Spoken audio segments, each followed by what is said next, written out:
Hey, well, I'm back for another video today. March 8th, 2020, and this is the Downward Spiral 9. Well, it starts August 11th, and the registration suspension lift was today. So that's a weight off my shoulders, of course. That means when I get a car, if I get a car at this point, I'm thinking, I can at least register it.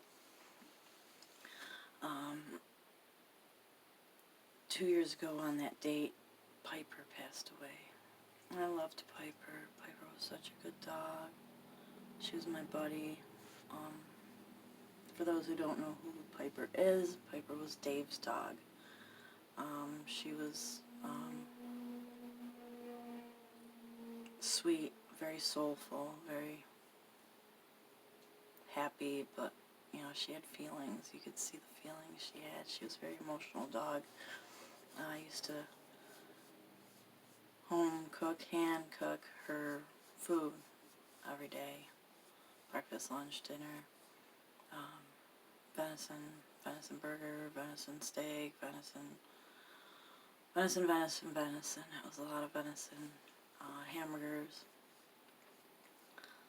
She loved cheese.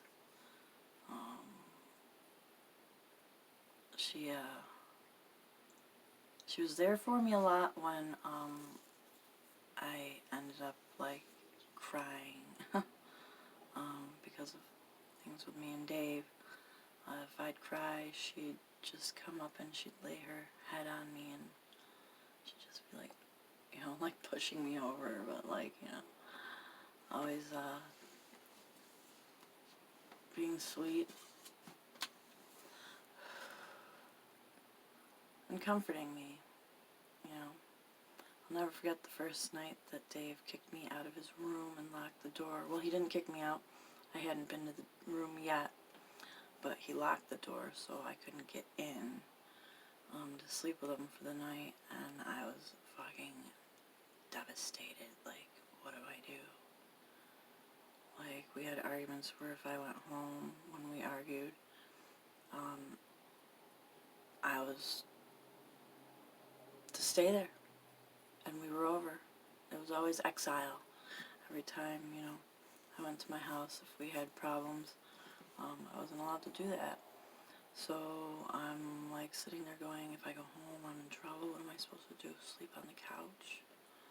So a couple times, the first few times, I slept on the couch.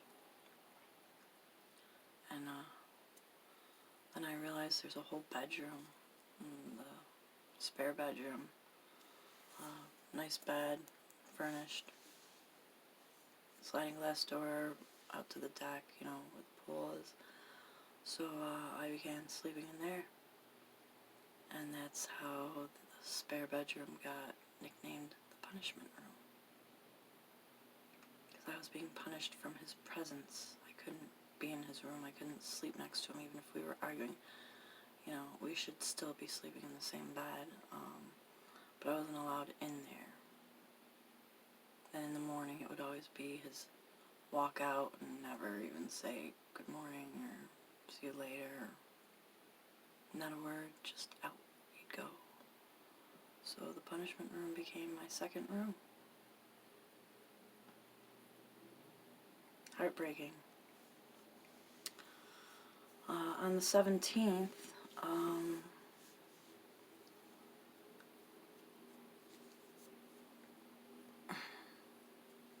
Dave had me removed from his property by the police. Now, this was a very strange situation because I'd showed up there with laundry because he had said that I could do laundry, and then he wouldn't answer me all day. So just because you can't answer me doesn't mean that that's not the way it is anymore.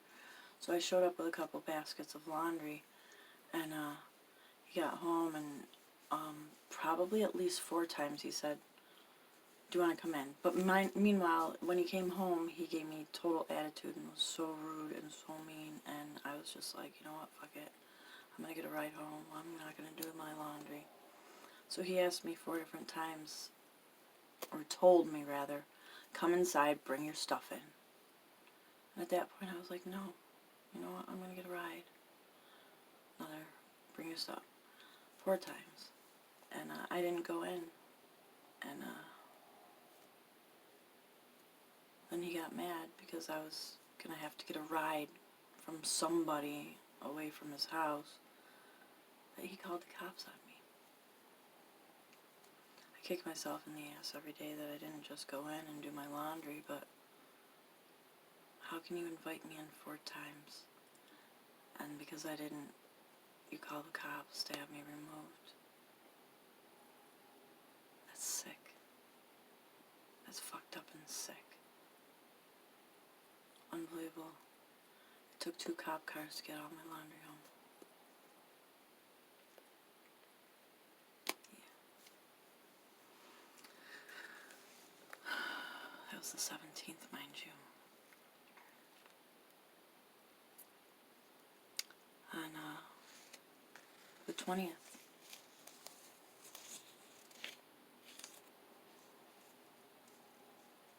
he said I could do my laundry again. And I spent the night. That's 3 days later. He had me over, and I spent the night, and we had amazing sex. It was a great night. But how sick is that?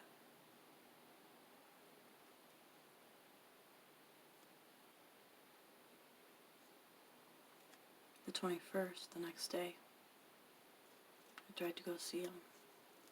He wouldn't let me in. The 22nd, I went back to try to see him.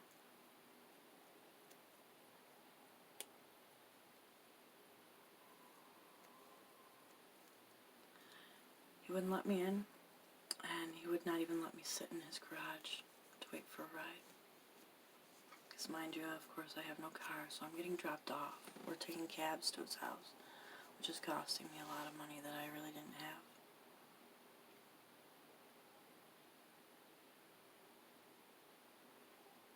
Three days went by, we didn't talk at all.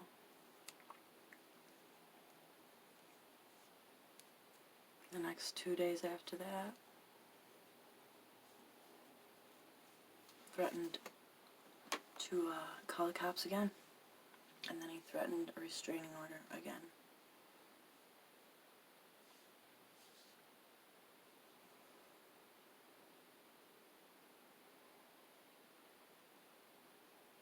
On the 27th,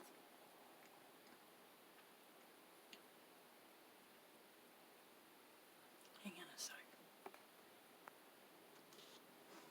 Alright, so on the 27th of August, Jason and Melissa actually called the cops on me, accusing me of stealing their cat.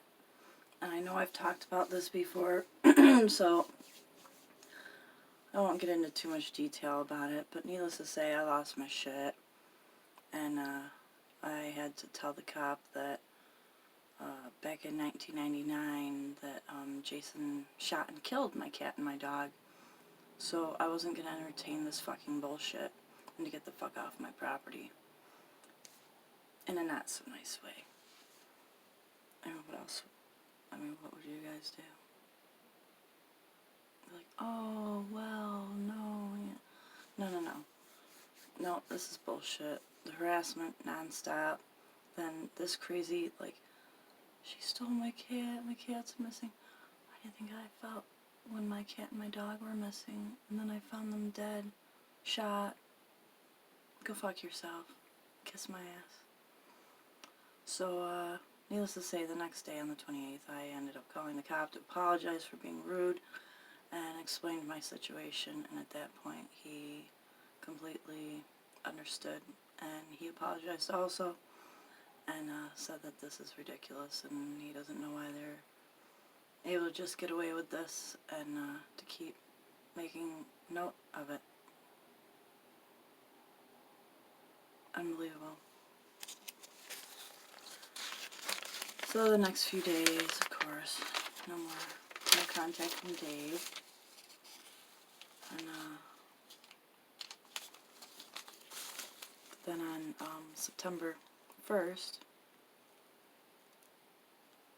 Dave showed up at my house with like 2-3 bags of food for me. Dropped it in the driveway and took off before I could make it outside again. The drop and run, which is what I call that. And on the next day, the 2nd, I stopped by his house and he refused to let me inside or talk to me. And he said that he would call the cops and that he's not going to deal with me anymore. From here on out, it would be through the police department.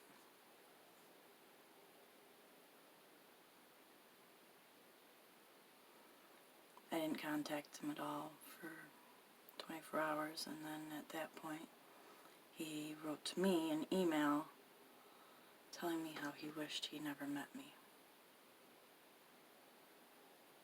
Regretted everything. Coming back, even meeting me, knowing who I am, everything and above. He wished he never knew me at all.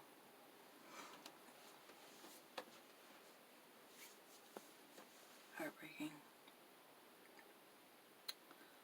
September 7th was the anniversary of Dash passing away the year before. Devastating, horrible day.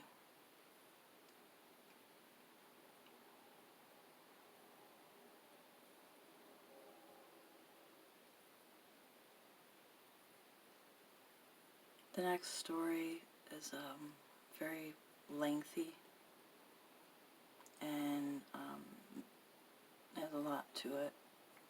A real lot. It's crazy. Absolutely crazy. So I'm going to stop here with number 9, and that's going to be a number 10 all to itself.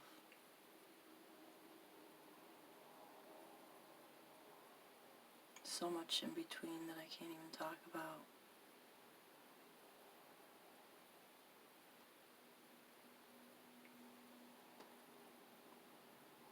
This is my life. Alright, so that's it for right now, and as always, to be continued.